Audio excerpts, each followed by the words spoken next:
꼰대가 어떤 사람들입니까? 안 바뀌어요. 그렇죠? 안 바뀌어. 말도 안 통해. 자, 이런 사람을 꼰대라 그래요. 좀 어감은 좋지 않지만 이 장점도 있습니다. 분명히 꼰대들이 갖는 장점이 있어요. 가라 그래도 안 가. 진득하게 붙어 있고, 이 꼰대들의 장점이 있습니다. 자, 오늘은 또 이 맥추감사주일인데, 이 절기가 나올 때마다 이 절기 설명을 해야 될 것 같아요. 우리가 이걸 갖다 막 외우고 그럴 게 아니라 절기마다 요 설명을 좀 해서 좀 자연스럽게 이렇게 좀 이 습득하는 게 좋을 것 같습니다. 자, 구약에 3대 절기가 있어요. 자, 이 어떻게 외우면 되냐면 그 가운데 글자만 해서 교추장 외우면 됩니다. 교추장. 뭐냐면 무교절, 맥추절, 그리고 수장절 해서 교추장 외워도 되고, 뭐 앞에 글자로 해서 무칠초로 외워도 됩니다. 이건 뭐냐면 이 무칠 교추장 하면은 쉬워요. 앞에 글자에서 무교절, 초는 무칠칠은 칠칠절, 초는 초막절입니다. 이게 다 같은 절기거든요. 근데 이 6월절부터 시작을 해요. 구약의 3대 절기 중에 6월절은 무교절과 이어집니다. 이 6월이 어떤 거냐면 담을 넘었다는 거예요. 자, 이 출애굽 한날 이스라엘 백성들이 430년 동안 노예로 살다가 출애굽 한날을 정월로 칩니다. 그래서 우리가 지금 서기 몇 년 하는 태양력과는 달라요. 한 3월, 4월경이 되는데 이때를 유대력 1월로 해서 1월 14일 날이 6월절이에요. 자고 있을 때 그 문지방과 임방에 이걸 갖다가 양의 피를 바른 가정은 여호와의 사자가 뛰어넘고, 안 바른 집은 다 첫째가 다 죽죠. 동물이건 사람이건 첫째가 다 죽습니다. 다른 집은 여호와의 그날, 여호와의 날에 다 멸망받고 막 슬픔의 날이었지만 이스라엘 백성들은 구원의 날, 기쁨의 날이었어요. 이 날을 대대로 기억하기 위해서 1월 14일을 6월절이라 그러고 1월 15일부터 무교절이 시작됩니다. 출애굽할 때 무교병을 구워서 가잖아요. 그래서 요 7일 동안 무교절을 지키는데, 예수님께서 성만찬 하신 날이 6월절이에요. 무교병 구워 먹으면서 이게 뒤로 갈수록 나눠지는 게 아니라 합쳐집니다. 구약 말기부터 합쳐져서 같이 지내요. 자, 요렇게 지낼 때 여기서 이제 그 뒤에 나오는 맥추절 설명할 때 잘 계산을 해야 됩니다. 여기서부터가 굉장히 헷갈려요. 자, 6월절부터 무교절을 지낼 때 8일이잖아요. 딱 날로 따지면. 그러면 요 사이에 월요일부터 하건 수요일부터 하건 안식일이 하나 끼잖아요. 안식일.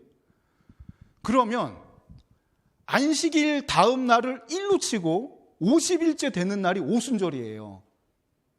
그래서 그게 바로 구약의 맥추절인데, 6월절 기간 동안, 무교절 기간 동안 안식일 그 다음 날로 1로 쳐가지고 7주가 지난 날을 77절, 50일째 되는 날을 오순절, 구약의 절기로는 맥추절입니다. 이 세 개가 다 똑같은 말이에요.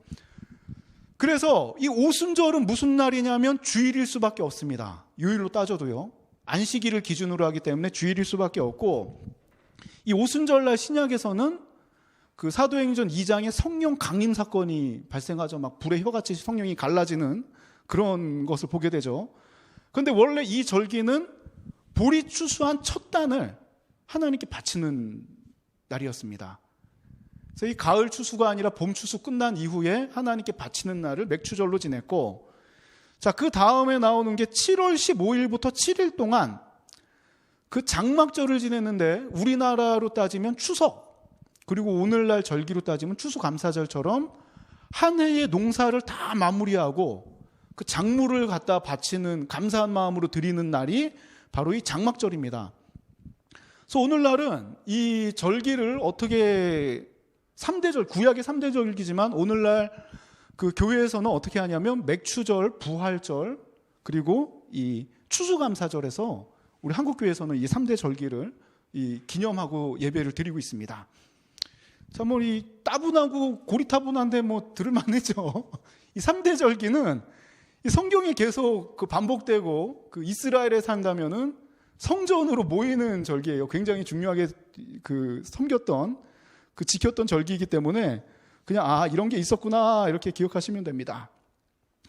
자, 오늘 엘리야의 이야기인데 계속 시리즈로 설교를 하고 있습니다. 다음 주까지 엘리야의 이야기, 스토리를 좀 설교를 하려고 합니다.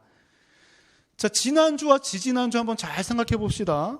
그 엘리야는 하나님의 보호하심 가운데 한 6개월 동안은 그릿시내가에서 까마귀가 주는 음식을 먹고 살았고, 자, 약 3년이 넘는 시간 동안은 사르밧 과부 집에서 하나님께서 그 병과 통에 그 가루와 기름을 끊이지 않게 공급하심을 통해서 3년 동안 우상숭배 지역인 사르밧에서 지냅니다.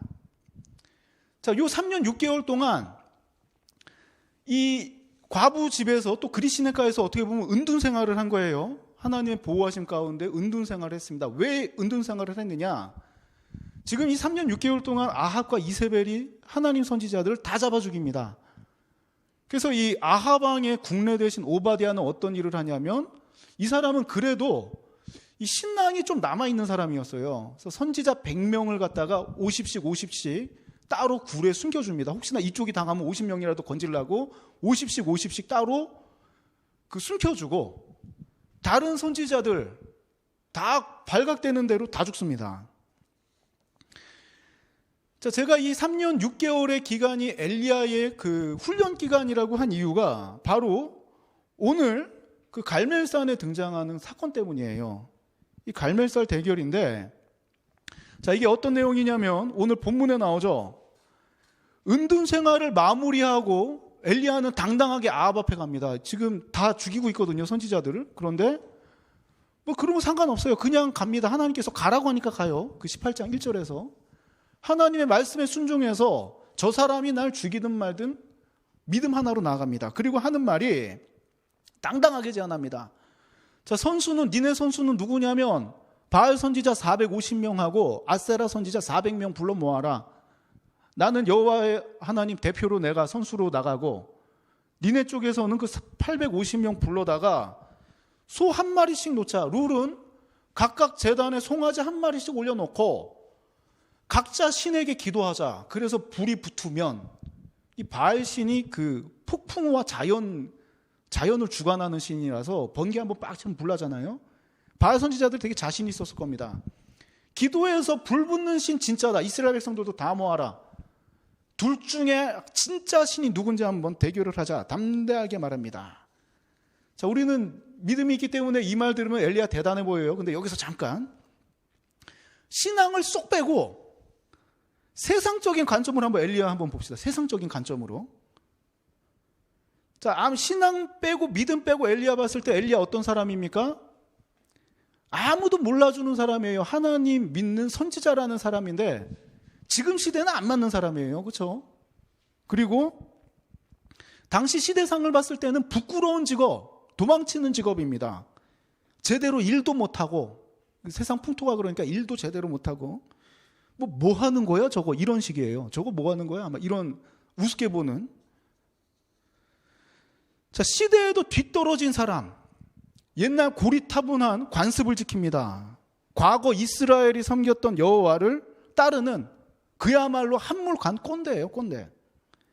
요즘 트렌드는 바알인데 지금까지 지내온 것도 보니까 겨우 까마귀들이 떨궈주는 음식 먹고 그지냐? 뭐 이런 느낌이에요. 그렇죠? 신앙을 쏙 빼고 본다면.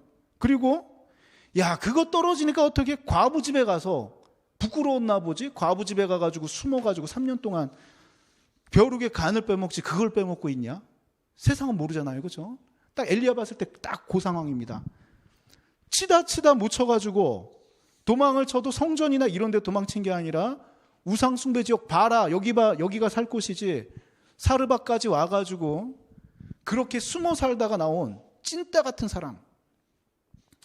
자, 이런 인간이 대세인 바알과 아세라를 따르는 850명하고 지금 대결을 하고 있는 겁니다. 엘리트 그룹과 지금 꼰대랑 지금 대결하고 있는 거예요.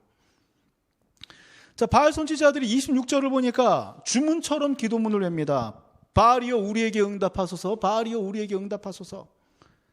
자, 안 되니까 자신들의 칼과 창으로 자해하기 시작해요. 자해하면서 28절을 보면 나옵니다. 칼과 창으로 자기들의 몸을 찌르고 자르면서 기도하여도 이 불은 붙지 않습니다. 자, 저는 이 모습을 볼 때 우리도 마찬가지일 겁니다. 여기 나오는 그림이 바알신과 아세라상 그 그림이에요. 그 출토된 걸 갖다가 조금 더 이미지화한 겁니다. 자, 저는 이 장면, 막 자해하면서 기도하고 기도문을 주술처럼 외우는 이 장면을 보면서, 이 혹시 얼마 전 뉴스에 난 거 이거 무슨 장면인지 아세요?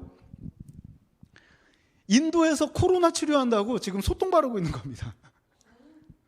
온몸에 소똥 발라요. 근데 어떻게 됐습니까? 결과가 어떻게 되냐면 델타 변이가 생겼죠.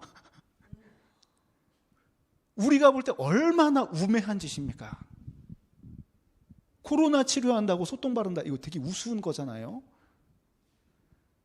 자, 지금 우리 눈으로 보면 이거는 정말 아닙니다. 왜냐하면 진실을 아니까. 치료받는 법도 알고 진실을 아니까. 바알 선지자들의 행동도 바보 같다는 거 압니다. 왜냐하면 진실을 알고 있으니까. 우리는 시간이 지나서 어떤 게 진짜인지 알고 있으니까. 그러나 당시 사람들의 관점에서는 어땠냐면, 지금 바알 선지자들은 대단한 기술을 보여주고 있는 거예요. 주술을 외우고 자해하고 이러는 게 당시 시대상으로 봤을 때는 최고 엄청난 기술을 지금 보여주고 있는 겁니다. 자, 또 제가 이 예화로 들 게 이게 뭐냐면 1951년에 미국 네바다에서 핵실험하는 장면이에요. 근데 지금 보면은 이 군인들이 다 앉아있죠. 딱 그 도시락 먹고 반합 열고 앉아있습니다. 선글라스 하나 끼고. 미 정부에서는 안전하다고 했어요. 네바다에서 핵실험을 하는데. 군인들뿐만 아니라 VIP석이 따로 돼 있었습니다. 네바다주에. 핵실험장 안에 VIP석이 있어서 영화 배우건 당시 유명한 사람들 이거를 보려고 모여들었어요. 핵실험 본다고. 인류가 만든 최고의 불꽃쇼를 볼 것이다 하면서 네바다주에 다 모입니다. 이렇게 몇 번을 실험을 했냐면 여기서만 1000번 넘게 실험을 했어요. 그런데 이 사람들 다 어떻게 됐을까요? 오래 살았을까요? 이분들? 폐암, 피부암, 백혈병으로 다 죽습니다. 지금 우리들의 보기에는 얼마나 바보 같은 행동이에요. 그 당시에 미 정부가 보장합니다. 안전을 보장하고 이제껏 보지 못한 불꽃쇼를 보게 될 것이다. 최고의 불꽃을 보게 될 것이다. 이 화산 폭발보다도 더 엄청난 광경을 구경하러 오라 그래서 군인들, 특혜받은 군인들만, 작전하는 군인들만 거기서 보고 VIP석을 따로 장만해서 볼 정도로, 자, 이것을 보려고 사람들이 핵폭발을 보려고 모여듭니다. 오늘날 누가 그러겠어요? 시간이 지나면 진실이 드러납니다. 그 진리라는 건 어떤 거냐면 시간이 지나도 변치 않은 거를 진리라 그래요. 상황이 바뀌고 사람이 바뀌고 생각이 바뀌어도 변하지 않는 게 진리입니다. 자, 아방 시대에 바알 선지자들이 보여주었던 주술행위라는 기술, 지금은 말도 안 되는 쇼라는 걸 압니다. 자, 당시 사람들은 이걸 진리로 여깁니다. 진실된 행동으로 봅니다. 이것만 하면 불이 붙을 줄 알고 가뭄이 멈출 줄 압니다. 1951년도에 안전하다고 했던 핵실험, 이것도 진실이 아닙니다. 진리가 아닙니다. 당시에는 진실로 여겼습니다. 진리로 여겼습니다. 미 정부도 함부로 도장 안 찍습니다. 그런데 미 정부가 승인할 정도로 안전 한 줄만 알았습니다. 그러나 그거는 진리가 아니었습니다. 시간이 지나고 다 바뀝니다. 세상이 진리라고 포장하고 있는 것이 진리가 아닌 경우가 너무나도 많습니다. 그러나 엘리야 시대나 1951년이나 지금이나 하나님의 말씀은 변하지 않습니다.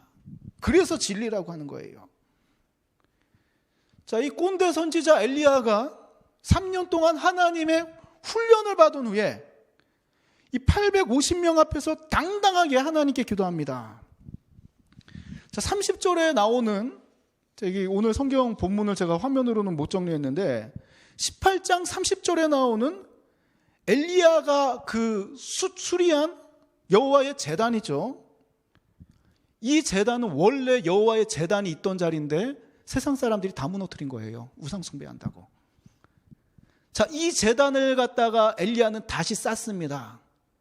완벽하진 않더라도 이스라엘 지파를 대표하는 12돌을 통해서 여호와의 제단을 쌓고 정성껏 하나님께서 정해주신 말씀대로 율법대로 송아지를 각을 뜨기 시작합니다. 그 자리 나무에다가는 물을 붓습니다. 그리고 하나님께 간절히 기도합니다. 자, 이 기도문이 36절, 37절에 나오는데 이 기도문만 우리가 같이 한번 읽어봅시다. 아까 바알들은 바알 선지자들은 바알이여 응답하소서, 바알이여 응답하소서 주수를 외웠는데 엘리야의 기도 같이 한번 읽어봅시다. 시작. 아브라함과 이삭과 이스라엘의 하나님 여호와여, 주께서 이스라엘 중에서 하나님이신 것과 내가 주의 종인 것과 내가 주의 말씀대로 이 모든 일을 행하는 것을 오늘 알게 하옵소서. 여호와여, 내게 응답하옵소서. 내게 응답하옵소서. 이 백성에게 주 여호와는 하나님이신 것과 주는 그들의 마음을 되돌이키심을 알게 하옵소서. 아멘. 온 백성 앞에서 이 사람들 나 죽이는 사람들이고 우습게 보는 사람들 아니에요. 구경거리 아니에요. 자기 혼자 850명 앞에서. 그리고 온 백성들이 다 싫어하는데, 꼰대로 보는데. 그런데 이 기도 내용은 어떻습니까? 왜 응답하라는 거예요? 나를 꼰대로 보는 저 사람들, 저 나를 우습게 보는 저 눈빛들 돌이켜주달라는 거 아닙니까? 하나님 백성으로. 엘리야가 3년 6개월 동안 훈련받으니까 이게 나오는 거예요. 훈련받으니까. 내가 뭐 먹지, 내가 어떻게 살지, 요것만 기도했다면 이 기도 안 나옵니다. 그러나 하나님께서 그 3년 6개월 동안의 훈련 기간을 거쳐서 야, 우상숭배지 중심지에서도 하나님 보고 살 수 있구나. 하나님의 뜻을 하니까 하나님의 뜻대로 기도합니다. 어떤 일이 벌어집니까? 바로 불이 내리죠. 그렇다면 엘리야는 어떤 특별한 그게 있었을까? 세상 사람들은 하나님을 못 보는데 엘리야는 하나님을 본 건가? 하나님은 눈으로 보니까 저렇게 믿는 건가? 아닙니다. 엘리야는 다른 세상에 산 게 아니라 같은 세상에 살아요. 똑같은 환경에서 같이 생활합니다. 똑같이 가뭄을 겪고 똑같이 살아갑니다. 어찌 보면 더 힘들게 살아가요.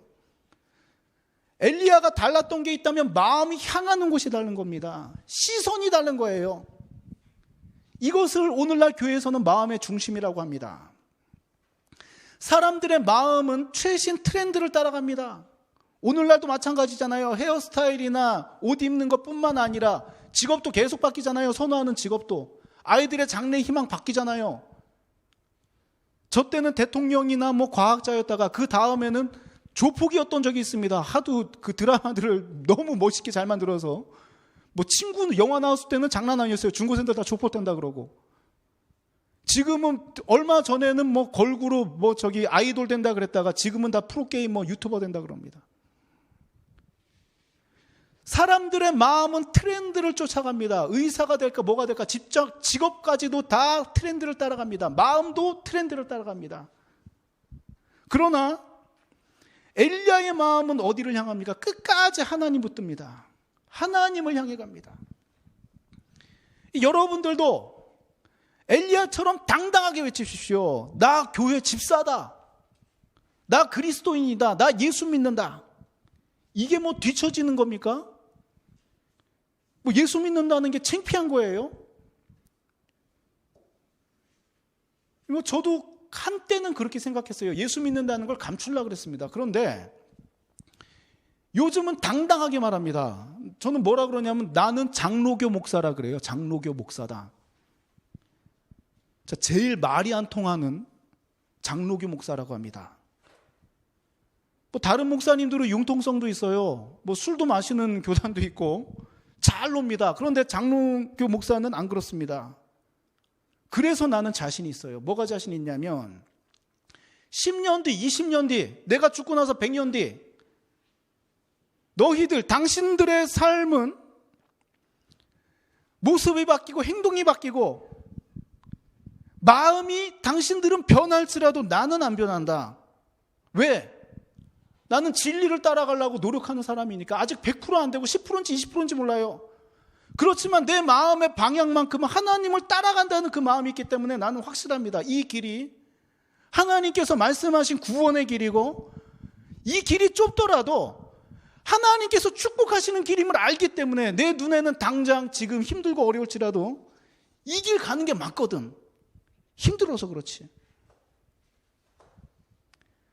진리를 따르는 사람 하나님께서 책임지십니다.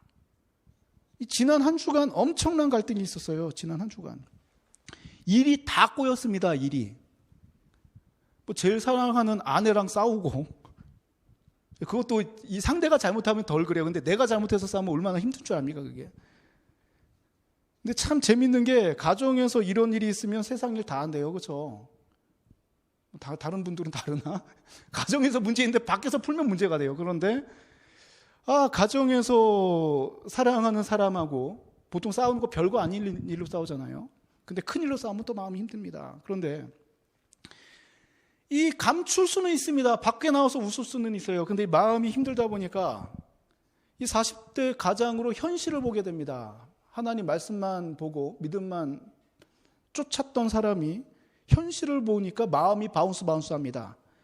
자, 항상 강조하죠. 제 입으로 했던 말입니다. 지난주에, 지지난주에.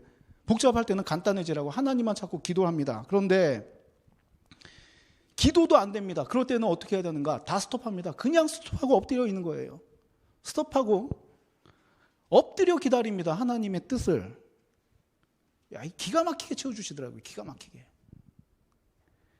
제가 그 목회 양심상 이 상동교회 개척하면서 다짐한 게 있어요. 사람한테 구하지 말자. 하나님께 구해도 사람한테 구하지 말자. 구걸하지 말자. 그리고 이 전교회 제가 절대 먼저 전화 안 합니다. 성도들이 무슨 일이 있어도 먼저 전화 안 합니다. 전화 오는 건 받아도 절대 먼저 전화하지 말자. 뭔가 와달라고 요청했을 때 그쪽 교회 목사님한테 먼저 말하고 신방을 받고 그냥 그렇게만 설명을 합니다. 그 뒤에 또 전화하면은 그러면은 더 이상 기도해달라는데 기도해줘야 되잖아요. 그런 거는. 자, 어떤 분이 위독하시다고 하셔서 똑같이 말했습니다. 그쪽 교회 목사님 모시고 그렇게 기도하는 게 맞습니다. 또 전화 왔어요. 지금 정신도 지금 온전하지 못하고 막 되게 90세가 넘으셨으니까 이게 돌아가실 것 같다고 막. 그 전화하는 마음이 어떻습니까? 제가 이 도의를 지킨다고 안 가면 안 되잖아요. 또 그 마음을 성도가 2번이나 그렇게 전화하는데 갔습니다. 가서 기도했습니다. 기도하고 왔는데 찬거리를 많이 챙겨주시더라고요. 진짜 어디 친정집에 갔다 오는 것처럼, 그리고 이 시골에 갔다 온 것처럼 한 보따리를 챙겨줘서 찬도 챙겨주셔서 감사한데, 더 감사한 게 뭐냐면 4일 뒤에 많이 회복됐다는 거예요. 정신 돌아오고. 목사가 힘나는 게 어떤 건지 아세요? 바로 이런 겁니다. 나도 사실 이게 100% 완전하지 않거든요. 근데 이렇게 부족하고 힘들어도 기도하니까 들어주시네. 이거에 큰 희열을 느껴요. 자, 또 감사한 게 뭐냐면 구독자가 1명 늘었어요. 유튜브 구독자가 1명 늘었습니다. 화요일 날 또 세미나를 갔는데 생각지도 못한 개척교회 지원금을 노회에서 줍니다. 내가 현실을 보고 힘들어했던 걸 하나님께서 또 이렇게 채워주시네. 또 어젯밤에 이름은 내 제자 이름이거든요. 제 제자 이름이에요. 제자 이름인데 동명이인 같기도 하고 온라인으로 헌금이 들어왔습니다. 그분 이름으로. 액수가 중요한 게 아니라 이 과정들이 얼마나 감사해요. 참, 지금 혹시 그 헌금하신 분, 꼭 헌금했다고 그런 게 아니라 혹시 헌금하신 분이 오늘 이 예배를 같이 드리신다면 저한테 카톡이나 문자 꼭 주십시오. 저 기도해야 됩니다. 그러니까 제가 기도해야 되니까 제가 헷갈려서 그래요. 내 제자인지 다른 분인지 헷갈려서 그러니까 꼭 좀 카톡이나 문자로 좀 연락을 주십시오. 자, 또 이렇게 얘기하니까 우리 삼동교회 성도님들 섭섭하게 생각하지 마십시오.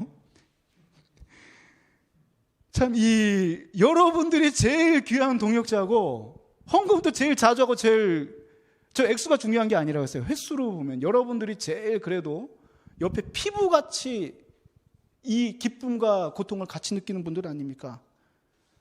우리 사랑하는 우리 땡근땡 군도 온라인으로 처음 이렇게 11조 예물 드리는 거 다 알아요. 내가 말하고 싶은데 말을 못했어 그동안.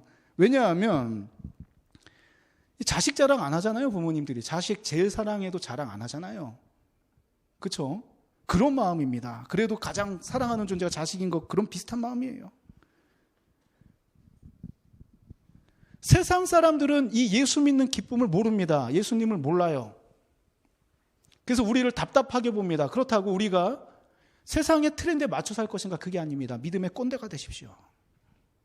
세상을 향해 나아갈 때 물론 이들을 갖다 품는 게, 이들을 따라가라는 게 품는 게 아니에요. 이들을 품는 겁니다. 이 품을 수 있는 게 뭐냐면 이 절대적인 우월함 있잖아요. 절대적인 우월함이 있으면 사람이 따라갑니다.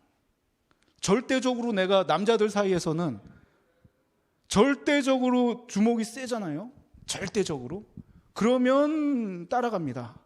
공부를 절대적으로 잘해도 그렇습니다. 선함이 절대적으로 우월해도 그 선함을 따라갑니다. 신앙의 영역도 마찬가지예요. 절대적인 우월함이 있잖아요. 제가 장로교 목사라고 이야기하는 이유가 제 반바지 입고 슬리퍼를 신고 다녀도 저는 장로교 목사라고 합니다. 왜냐하면 이 우월감이 떨어지기 때문이에요. 직분이라도 얘기를 해야지 저도 관리가 되고 이 상대방하고 대화할 때 그래야지 예수님 이름 나오지, 요즘 세상에. 여러분들의 삶의 현장에서 나는 예수 믿는다고 당당히 밝히십시오. 그리고 믿음을 지키십시오. 여러분들이 이 세상의 관점에서는 구식이고 답답할지라도 내가 갖고 있는 믿음이 진리라는 게 시간이 지날수록 드러납니다. 내가 받은 복음이, 내가 받은 말씀이 진리이기 때문에 처음에는 이해를 못할지라도 시간이 지날수록 진국처럼 여러분들의 신앙은 빛을 보게 되어 있습니다. 열매 맺게 되어 있습니다. 이걸 자꾸 감추지 마십시오. 자꾸 트렌드 따라가는 것처럼 행동하고 거기 맞춰 살다 보면 이 믿음이 나타나지가 않습니다. 빛과 소금의 역할 감당 못합니다. 엘리야가 말씀을 따라서 세상을 향해 담대하게 하나님의 살아계심을 증거할 때 누구도 예상 못한 불이 떨어집니다. 우리에게도 그 믿음이 있습니다. 내가 예수 믿는 것을 당당하게 보여주고 정말 엘리야가 품었던 마음 있죠. 저 사람을 위해서 기도하는 그 마음. 그렇다고 그 앞에서 보여주기식 기도가 아닙니다. 이 사람의 고민을 들고 어려움을 알았을 때 비록 나랑 관계가 어려운 사람일지라도 내가 골방에서 이 사람들을 위해서 기도한다면 그 사랑이 반드시 전달됩니다. 왜? 사람은 희한한 게 말하지 않아도 그냥 이 사람의 감정이 이렇게 풍겨요. 그렇죠? 이 사람이 나를 어떻게 생각하는지, 좋아하는지, 싫어하는지부터 해서 묘하게 이 사람의 그런 게 있습니다. 이게 그래서 텔레파시라는 단어가 생겼나? 의도하지 않더라도 그 품성이, 성품이 흘러나옵니다. 여러분들이 그리스도인으로 삶의 현장에서 이 믿음의 성품은 풍길 때 반드시 이 78%의 무종교인들이 예수 믿는 사람으로 세워질 것이고 여러분들을 통해서 성령의 능력이 분명히 나타날 것입니다. 한 주간 믿음 가운데 승리하길 바랍니다. 정말 엘리야에게 임했던 불과 같은 그 기적, 오늘날 이런 불의 역사, 그 당시 트렌드는 이런 거였지만 오늘날은 이런 불의 역사는 희박합니다. 하지만 이와 동등한 기적, 내 삶이 변화가 되고 삶의 반전이 일어나고 하나님께서 임하시는 축복은 반드시 있습니다. 믿음 가운데 승리하는 우리 삼동교회 성도님들이 되시기를 소망합니다. 자, 우리 같이 찬양하고 제가 기도한 후에 바로 성찬식을 진행하도록 하겠습니다.